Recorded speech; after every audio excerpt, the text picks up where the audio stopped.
мектепте өте белсенді оқушы болдым. Қызметіңіздегі есте қалған ең қызық оқиғаны айтып бере аласыз ба?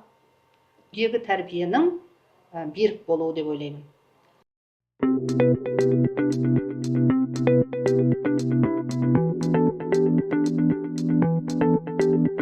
Баршаңызға қайырлы күн. Алғашқы сұхбатымызға қош келдіңіздер. Бүгінгі сұхбат ерекше әрі мәнді болатыны анық. Себебі біз Ыбырай Алтынсарин төсбелгісінің иегері, аяулы ана, асыл әже, мектебіміздің жүрегі, мектеп директоры Алиакбарова Фатима Мамедқалиқызымен сұхбаттасатын боламыз. Сізбен сұхбаттасу біз үшін үлкен мәртебе, әрі жауапкершілік. Әсіресе адал азамат біртұтас тәрбие бағдарламасының аясында аптаның жанұя қорғаным, ата-ана тірегім тақырыбында үндесуі бізге айрықша маңыз беріп тұр. Отбасы мерекесі қарсаңында жүрекке жылу сыйлайтын осы подкастты сізбен жүздесіп, ой пікір алмасу бізге шынайы қуаныш. Ендеше алғашқы сұрағым, өзіңіз үшін отбасы құндылығы дегенді қалай сипаттайсыз? Рахмет айналайын. Біріншіден өте қуаныштымын. Біздің мектебімізден осындай бір оқушылардың өзін өзі басқару ұйымының ішінен жеке осындай студия ашып, соған подкаст ұйымдастырып, осындай керемет іс-шараларды жаңа оқу жылының басында бастап жатқандарыңыз үшін мен өте ризамын. Сіздерге көп рахмет, шығармашылық табыстар тілеймін. Еңбектеріңіз жана берсін, бұдан да қызықты іс-шаралар өткізеді деген сенімдемін. Әрине бірінші осындай сұхбатқа мені шақырып тұрғандарыңыз үшін тағы да рахметімді айтамын. Алдағы уақытта бізде отбасы күні. Біз құндылықтар деген сөзді өте көп пайдаланып жүрміз. Негізгі мақсатын мүмкін бір адам түсіну, мүмкін бір адамдар оны түсінбей пайдаланып беруі де мүмкін. Негізгі отбасының құндылығы дегеніміз, менің ойымша, бірінші біз өзіміздің ұлттық салт дәстүрімізбенен ұлттық сезімімізді баланың бойына қалыптастыру, бұл отбасындағы ең бір үлкен құзыреттілік деп есептейтін едім. Себебі қазіргі жастардың ортасында көп еліктеушілік бар. Батысқа еліктеушілік бар, немесе басқа да ұлттарға еліктеушілік бар.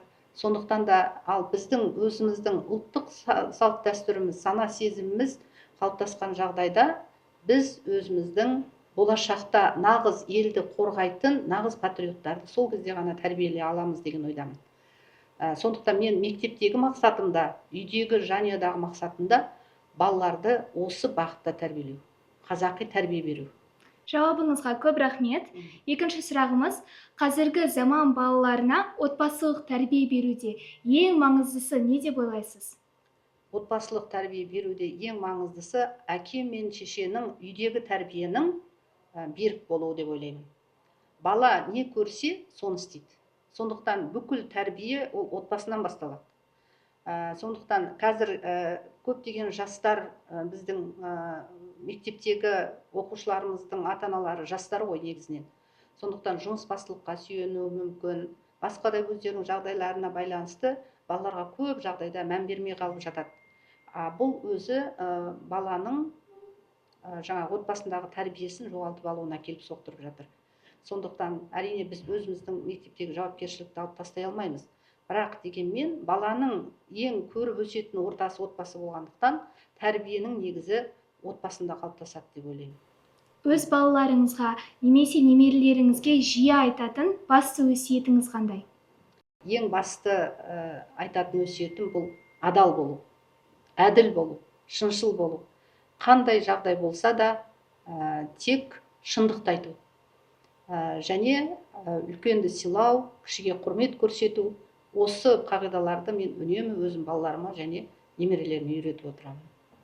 Жауабыңызға рахмет. Ұстаз болуға алғашқы не түрткі болды? Ұстаздық жолды таңдауыңызға отбасыңыздың ықпалы болды ма? Ұстаздық жолды таңдауға менің осындай сіздер сияқты оқушы күнімдегі мектептегі өмірім соған түрткі болды. Мен де мектепте өте белсенді оқушы болдым. Біз бітірген жылдары мектепте 10 жылдық болды. Шынымды айтсам, 1-ші сыныптан 10-ші сыныпқа дейін мектепте өзімнің сыныбымның старостасы болдым. Сонымен қатар ол кезеңде мынау пионерлер деген болатын. дружина советінің председателі дейтін сол қызмет атқардым. Одан кейін комсомол секретары болдым. Жалпы менің өмірім түске дейін сабақта болсам, түстен кейін мектепте өтетін. Өте қызықты болады маған, өте ұнайтұғын. Содан кейін мынау көркемөнерпаздар үйірмесіне де мен жақсы қатыстым. Мен соңғы жылдарға дейін кәдімгі жүргізуші болдым. Кәдімгі үлкен ауылдың үлкен сахнасында мен үнемі жүргізуші болатынмын. Соның барлығы менің мұғалім болуыма үлкен әсер етті деп ойлаймын. Одан кейінгі маған жол сілтеген ол өзімнің әкем. Мұғалім болуымды ол кісі де қалады. Ол жылдар әрине мұғалімдердің беделі өте зор болды ғой. Кез келген адам мұғалімге еліктегісі келіп, мұғалім болғысы келіп тұрады ол. Сондықтан да сол жолда өзімнің де қалауым болды, және өзімнің ата-анамның, әсіресе әкемнің маған осы жолға түсуіме үлкен себебі болды. Қызметіңіздегі есте қалған ең қызық оқиғаны айтып бере аласыз ба? 20 жыл өзім директорлық қызмет атқарып отырмын ғой. Оғанға дейін мен де ұстаз болдым, тарих пәнінен сабақ бердім. Сол жылдары мен сабақ беріп жүріп жоғары сыныптарға, жоғары сынып емес, бір орта буынға бір сабаққа кірдім. Мен мүмкін қатал ұстаз болған шығармын деп ойлаймын сол кезеңде. Содан кірдім, сабаққа кіріп тұрсам, оқушылар түгендей бастадым. Бір оқушы жоқ. Сосын қайда деп едім, ешқайсысы үндемеді. Ешкім айтпайды, барын айтпайды, жоғын айтпайды. Сосын жарайды деп сабақ бастап кеттік. Бір кезеңде осындай өзімнің отырған столымның нар жағында бір дыбыс шығады, шыққан сияқты болады, лай қарап қоям. Бір кезде қарасам, менің андай столымның арт жағына ана бала тығылып қапты. Содан әлгі терлеп кеткен. Ананы мен көріп қалдым да, ол мені көріп жылайды бастады, ананы көріп қалғаныма. Мен өзім сасып қалдым, мен не күлерімді білмеймін, не анағы балаға ұрсарымды білмеймін. Содан сөйтсем, ол жаңағы мен сабаққа кіргенше олар ойын ойнаған ғой. Сонда тығылып қалған, ал кіргенде ол шығып үлгермей қалған. Соны қып-қызыл болып ана жерден жылап шықты ортадан. Енді мен әрине ұрысқан жоқпын, ол енді баланың бір жағынан сондай бір сыйлауы ғой енді, мұғалімді сыйлауы. Егер ол сыйламаса, сол жерден атып тұрып, басқаша қылғысы істейтін еді. Сонда ол солғанға дейін шыдап отырғанның өзі, ол бір енді сол кезеңдегі оқушылардың бір адамды сыйлауы, мұғалімді сыйлауы ғой деп ойлаймын да енді. Енді бір сол оқиға есіме түсті, енді одан да басқа қызықты оқиғалар көп енді. Жұмыс пен отбасын үйлестіруде қандай қағидаларды ұстанасыз? Әрине, біз анамыз бірінші кезекте. Сондықтан да біз екі жақты бірдей ұстауымыз керек. Егер біз жұмыс басты болып, үнемі жұмысты ойлай беретін болсақ, онда отбасымыздың дағы тәрбиеміз әлсіреп кетуі мүмкін. Менің өмірім көп жағдайда жұмыста өтеді. Мен 40 жылға жуық еңбек жолымда, мен соның 30 жылға жуық мен басшылық қызметте істеппін да, оқу ісінің меңгерушісі болдым, одан директор болдым. Сол жылдары мен таң атқаннан кетемін, кеш батқанда үйге бірақ барамын. Енді әрине менде 2 ұл өсірдім. Сол 2 ұлдың тәрбиесі қалай болады, осылардан жаңа бақылау қалай болады деген қорқыныш менде де болды. Сол кезеңдерде менде кішкене бір қиыншылық жағдайлар болды. Балалардың өсіп келе жатқан кезеңі, әлгі жасөспірім кезеңдерінде мен оларға сондай бір көмек бере алдым ба, бере алмадым ба деген қорқыныштар да болған рас. Бірақ дегенмен Құдайға шүкір тауба жасаймын. Себебі 2 балам да ештеңеге алаңдамай тәрбиелі болып өскеніне. Ал бірақ та менің көп уақытым енді ол жұмыстағы жауапкершілік. Себебі енді мемлекеттік қызмет болғаннан кейін үлкен жүк артылып тұрғандықтан осы мектептегі әрбір оқушы, әрбір мұғалім, әрбір ата-ананың жағдайын шешу, олардың дұрыс білім алуына бағдар беру, сол бағытта мен негізгі бар күшімді осы жұмысқа арнаймын деп айтсам, ол өтірік емес шығар. Бірақ оның нәтижесін көріп келе жатырмын, ешқандай өкінбеймін, өзім педагог болғаныма қуанамын. Жаңа өзіңіз, мен мектеп уақытында өте белсенді оқушы болдым деп айтып өттіңіз. Соған қатысты сұрақ қойғым келіп тұр. Сіз өзіңізді қазіргі оқушылармен салыстырып көрген уақытыңыз болды ма? Болды. Болды. Әрине, қазіргі оқушылар бақытты ғой. Қазіргі оқушыларға мемлекет енді бүкіл жағдайды жасап отыр.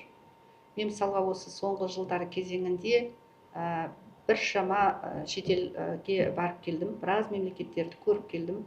сол жерде біз мектептерді араладық, көрдік. Жалпы біздің материалдық техникалық базамыз, оқушылардың жағдайы әлдеқайда жақсы екенін көзіміз жетті. Бірақ бізде енді сәл мазмұнда өзгешелік бар. Әлі сол функционалдық сауаттылықты біз жетілдіре алмай жатырмыз. Сондықтан енді қазіргі оқушыларға айтайын деген, мен бүкіл жағдай жасалған ғой, енді жағдай жасалған, соны дұрыс пайдалана алмайтын кезеңдері болады. Содан кейін оқушылардың ортасында енді барлығы деп айта алмаймын. Мына үлкенді сыйлау қалып бара жатқан сияқты. Қарапайым ғана мысал, бір сәлемдесудің өзін кейбір балалардан сұрап аласың. Кейбір балалар соны өзінің бір қалыпты жағдай екенін сезінбейді. Үлкендерді сыйлау жағынан да кішкене кемшілік тұстары бар. Енді біз мүмкін кеңестік кезеңінде сондай бір тәртіппен өскендіктен бізге ол оғаш болып көрінетін шығар. Бірақ енді оны біз қазіргі балалардың бойынан дәл сондай бір қатаң тәртіпті де талап ете алмаймыз. Себебі ол қазір енді 21-ші ғасыр, балалар еркін өсу керек, еркін жүру керек, еркін ойын айту керек.